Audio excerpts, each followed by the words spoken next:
Dan ternyata kemudian di ujung perjalanan Nabi Khidir memberitahu anak itu disuruh bunuh oleh Allah, karena nanti anak itu kalau besar dia yang akan menyebabkan ayah ibunya kafir. Ini sebenarnya ilmu Allah. Makanya kadang-kadang antara kita pun ada yang sudah diberi anak tiba-tiba meninggal semua. Namun tidak banyak Nabi, tapi langsung muncul puncaknya Nabi, langsung muncul Nabi yang paling baik akhlaknya, paling terpuji di sisi Allah SWT. Sedangkan dari Ishak muncul Nabi-Nabi Bani Israel sampai ke Nabi Isa alaihissalam. Itu akibat apa Bapak Ibu? Assalamualaikum warahmatullahi wabarakatuh. Banyak sekali pertanyaan jamaah, Ustadz kasih kami channel untuk kajian anak-anak muda. Di antara anak muda berasal dari Aceh, luar biasa. Channelnya Maulizul Akbar Nak. Tonton, subscribe, like, share, komen. Assalamualaikum warahmatullahi wabarakatuh.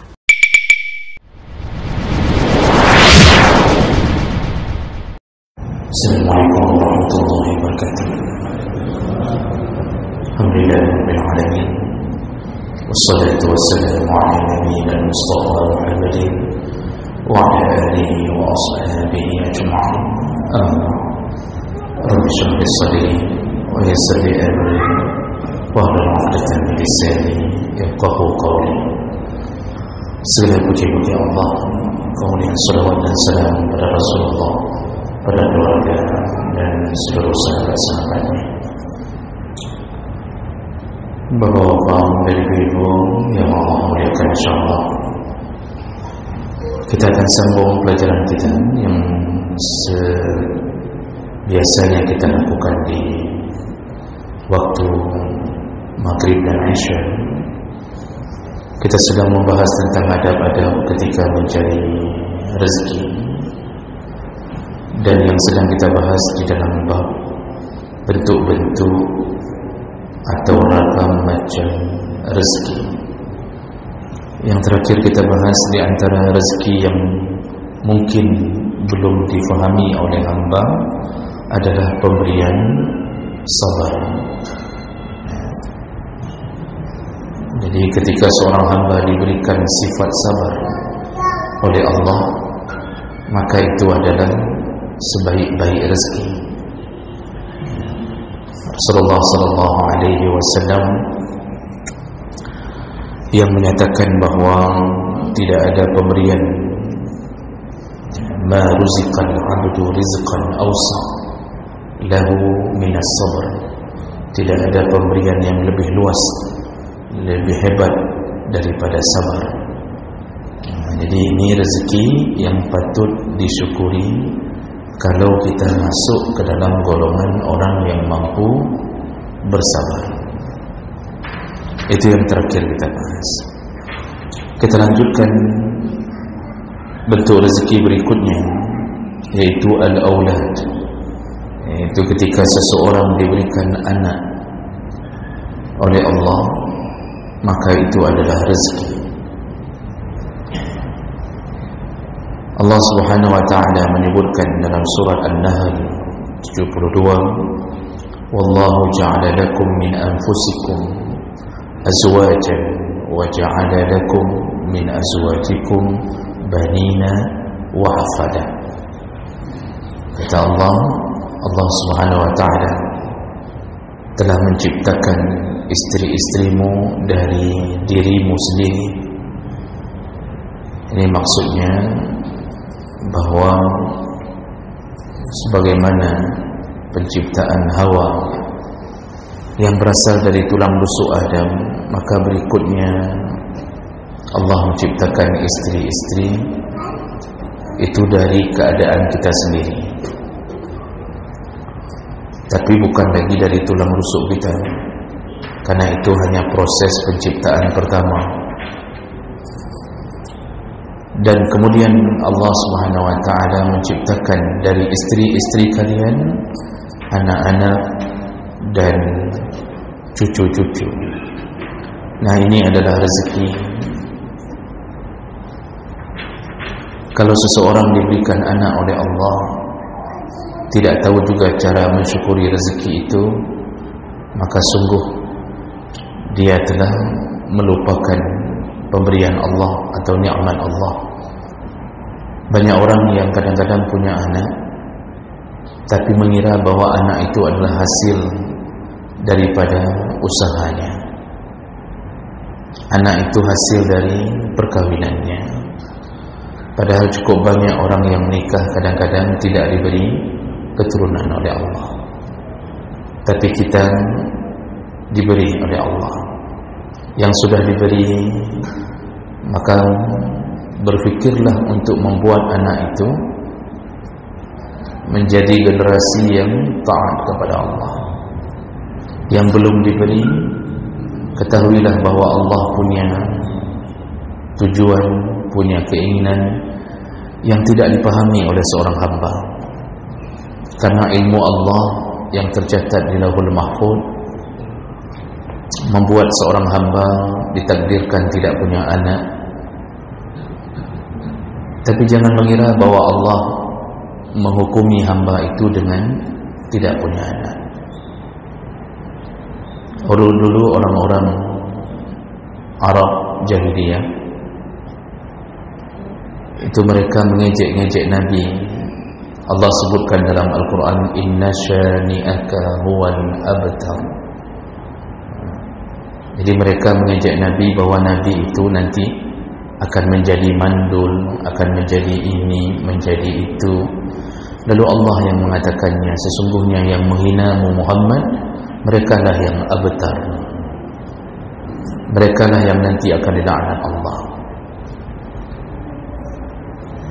Jadi Bapak Ibu yang Allah muliakan, ada kalanya Allah Subhanahu wa taala tidak memberi anak pada seseorang dengan ilmu Allah. Allah tidak ingin dia punya anak di dunia, karena bisa jadi anak itu yang akan menjadi penyebab kekafirannya, atau bisa jadi anak itu yang akan menjadi penyebab dia menjauh dari Allah. Makanya kadang-kadang sebahagian kita tak diberi agar kita terus mendekat dengan Allah. Orang-orang yang hari ini menyebut-nyebut nama Allah, waktu sudah punya anak tak lagi menyebut nama Allah, hanya menyebut-nyebut nama anaknya.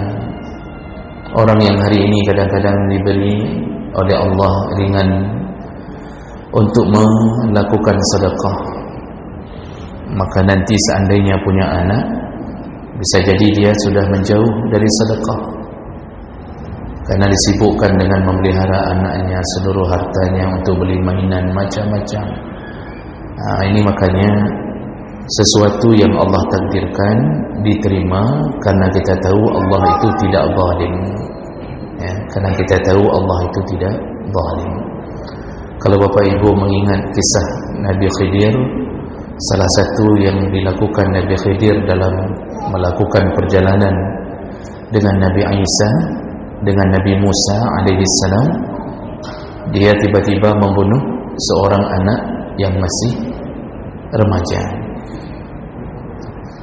Jadi dibunuh begitu saja. Nabi Musa marah, kenapa engkau membunuh jiwa yang tak berdosa?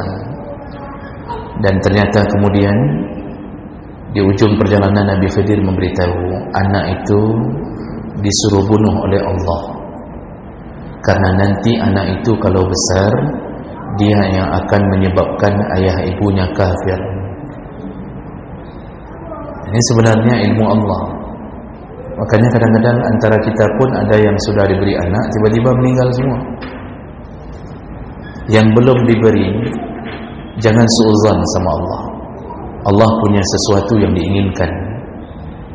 Kalau kita bertakwa, maka Allah tak mungkin membuat keadaan itu seakan-akan menjadi hal yang negatif untuk kita. Tidak, cuma Allah tunda.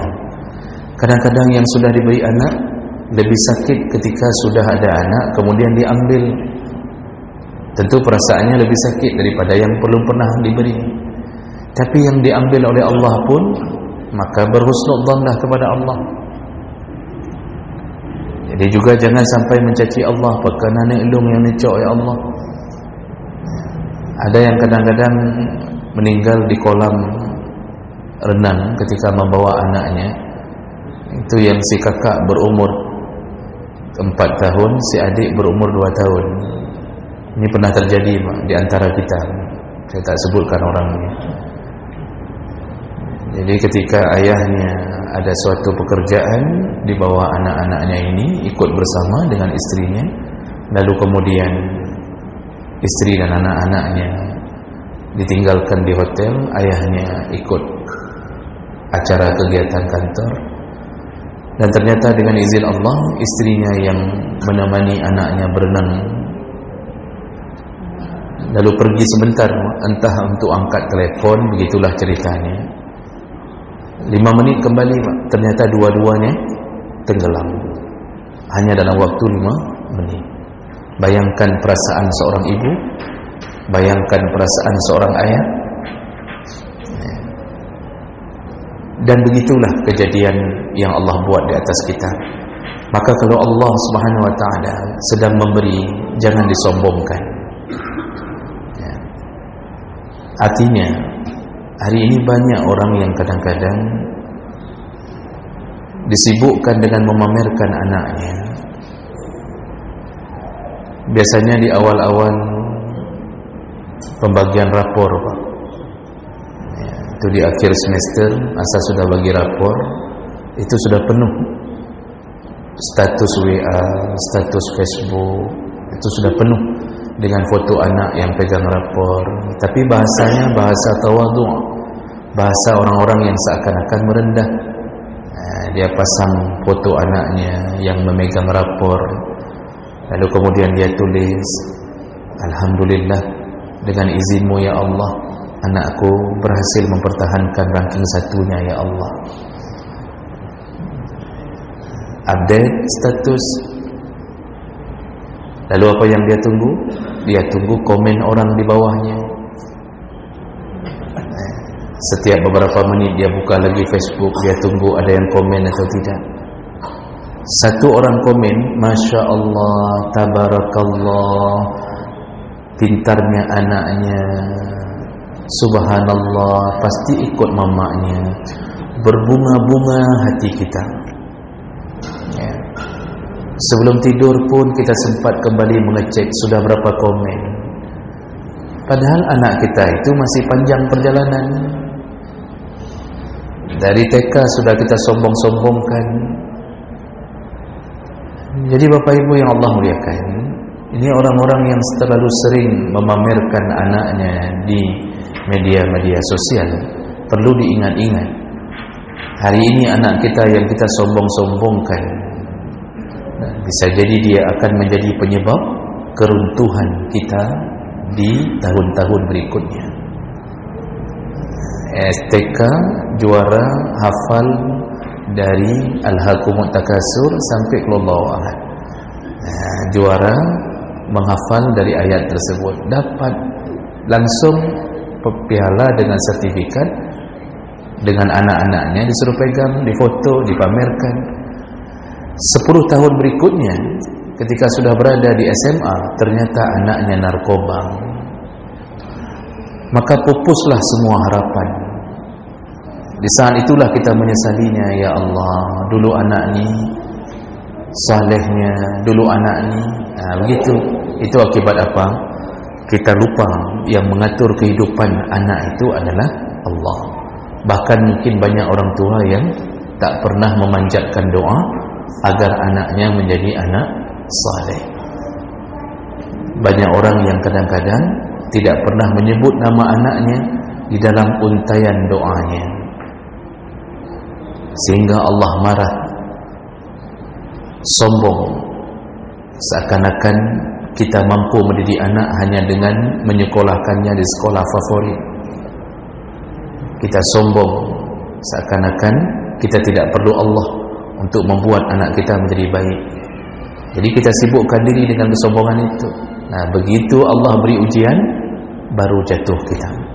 Maka oleh karena itu Bapak Ibu yang Allah muliakan, anak itu rezeki, maka bersyukurlah di atas rezeki dengan cara memperbaikinya untuk taat kepada Allah. Dalam bahasa lain dari Ibnu Abbas radhiyallahu anhu, qala Rasulullah sallallahu alaihi wasallam, "Law anna ahadahum idza arada an ya'ti ahlah."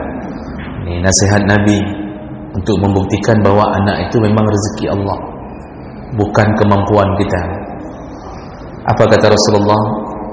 Kalau salah seorang di antara kalian mendatangi istri kalian, artinya kalau salah seorang ingin berhubungan dengan istrinya, maka sebelum berhubungan ucapkanlah Bismillahi Allahumma jannibna syaitan wa jannibi syaitan amma razaqtana.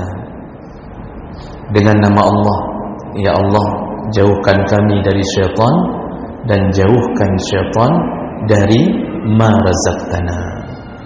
Jadi bahasa Nabi, jauhkan syaitan dari rezeki yang akan engkau berikan kepada kami. Ma razaqtana. Apa rezeki itu? Anak. Maka jadikan anaknya rezeki. Dalam doa pun diucapkan, ya Allah, jauhkan kami dari syaitan dan jauhkan syaitan dari rezeki yang akan engkau berikan kepada kami.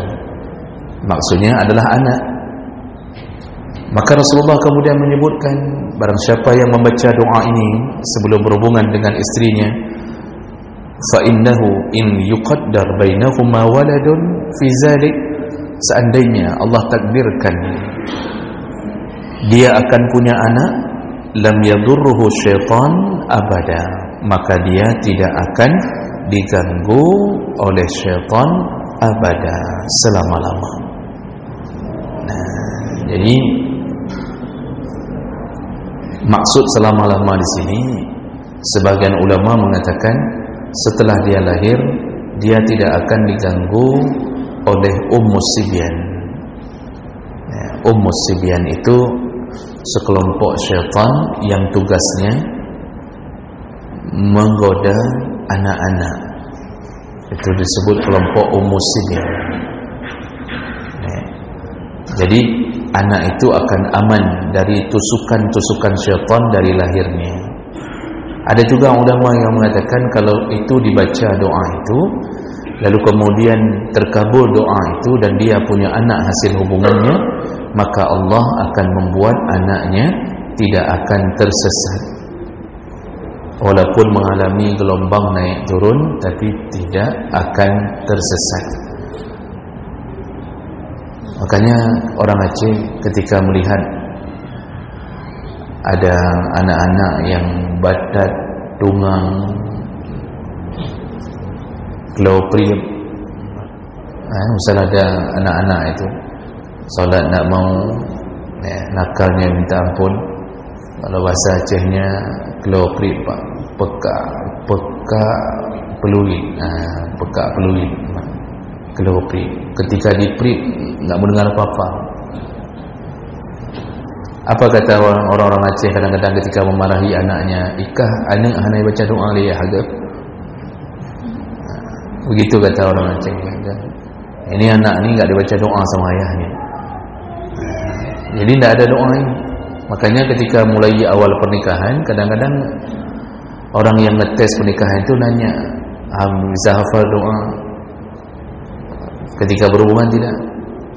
Ada yang sudah 20 tahun menikah, doa itu tak hafal. Makanya doa itu dihafal. Allahumma jannibna syaitan wa jannibi syaitan amma razaqtana. Itu doa pribadi untuk orang yang akan berkeluarga dan akan terjadi hubungan. Jadi tidak perlu disuruh hafal sama anak-anak. Jangan pun bapak tulis tempel di dinding, lalu anak kita yang masih SD menghafalnya. Guru SD-nya bertanya, coba hafal apa yang bisa dihafalnya doa itu. Gurunya bingung, Pak, apakah murno doanya? Kata si anak, saya baca di dinding. Baru gurunya tahu ayahnya tak hafal dengan modal membaca di dinding. Itu bahaya, Pak. Ini termasuk doa yang jangan ditulis di dinding. Tapi yang mau dikasih tahu dalam kitab ini apa? Dengan bahasa ma razaqtana menunjukkan salah satu rezeki yang Allah beri adalah anak. Jadi bersyukur betul dengan pemberian itu. Nabi Ibrahim meminta 80 tahun lebih, meminta-minta kepada Allah agar diberikan keturunan, baru diberikan Ismail, lalu dilanjutkan dengan Ishak. Tapi karena kesabarannya berdoa, walaupun terlambat diberi, tapi Masya Allah, dari kedua anaknya inilah seluruh para nabi muncul berikutnya. Dari Nabi Ismail muncul sampai ke Nabi Muhammad SAW. Jadi Nabi Muhammad turunannya dari ke Nabi Ismail. Namun tidak banyak nabi, tapi langsung muncul puncaknya nabi. Langsung muncul nabi yang paling baik akhlaknya, paling terpuji di sisi Allah SWT. Sedangkan dari Ishak muncul nabi-nabi Bani Israel sampai ke Nabi Isa alaihissalam. Itu akibat apa Bapak Ibu? Rezeki itu diberkahi. Salah satu berkah Allah pada Nabi Ibrahim akibat doanya. Makanya doa itu jangan lupa. Seperti kita sebutkan tadi, jangan merasa kalau sudah ikut parenting, karena sekarang dunianya parenting, Pak. Jadi orang-orang tua itu nanti diundang mengikuti parenting, cara mendidik anak. Orang tua sudah merasa pede kalau sudah ikut parenting, doa tak pernah. Jadi nanti dalam parenting diajarkan, kalau bertemu anak maka lakukanlah ini, ciumlah di keningnya, kemudian begini dan begitu. Macam diajarkan dalam parenting cara mendidik anak, tapi doa tak pernah. Ini yang membuat Allah menguji kita. Engkau terlalu sombong. Allah kalau sudah tidak diikut campurkan dalam urusan mendidik anak, Allah marah. Bukan karena Allah berharap, tapi Allah, orang ini tidak tahu diri bahwa yang beri rezeki anak adalah Allah. Yang bisa membuat anak itu baik adalah Allah. Kalau anak kita sudah masuk ke dalam kategori jahat, tidak ada yang bisa memperbaikinya kecuali Allah. Masuk penjara sudah 5 kali, Pak. Makin dalam penjara makin paling. Ini saya tidak panjang-panjang karena sedang puasa. Nyokap dengan puasa lu hambu habis. 5 kali keluar penjara, semakin ganas, semakin jahat. Kenapa? Kenapa Allah tak mengubahnya? Ada sebahagian karena orang tuanya memang tak berharap Allah mengubahnya. Jadi tidak ada sedikit pun doa kepada Allah. Tidak ada permintaan, ya Allah, anakku begini-begini, berikanlah dia pintu taubat, berikanlah dia hidayah. Tidak ada. Pede sekali mendidik anak. Banyak orang-orang kaya hari ini, Pak, menghadirkan ustaz ke rumah, menghadirkan guru private ke rumah, kemudian macam dibuat agar anaknya menjadi anak yang berhasil, sukses dan baik. Ujung-ujungnya ternyata durhaka. Tapi banyak anak orang miskin tak ada uang untuk disekolahkan, bahkan putus sekolahnya, tapi karena orang tuanya di balik kemiskinannya terus-terusan meminta kepada Allah, ternyata Allah beri anak yang saleh. Adakah bahagia yang lebih hebat kecuali mendapatkan anak yang saleh? Tidak ada, Pak. Karena anak kita itu investasi kita terbesar. Setiap perbuatan anak tidak perlu diniatkan dikirimkan ke orang tua. Anak puasa Ramadan tidak perlu dia mengatakan, ya Allah kirimkanlah pahala puasa ini ke orang tuaku. Tidak perlu. Anak bersedekah, dia tidak perlu mengatakan, ya Allah kirimkan pahala sedekahku ini untuk orang tuaku. Tidak perlu. Dia baca Quran khatam berkali-kali, dia hafal Quran, tak perlu dia niatkan. Kenapa? Kalau kita telah mendidiknya menjadi anak saleh, semua pekerjaan baiknya setelah kita didik mengalir ke orang tuanya. Itulah yang dinamakan jariyah.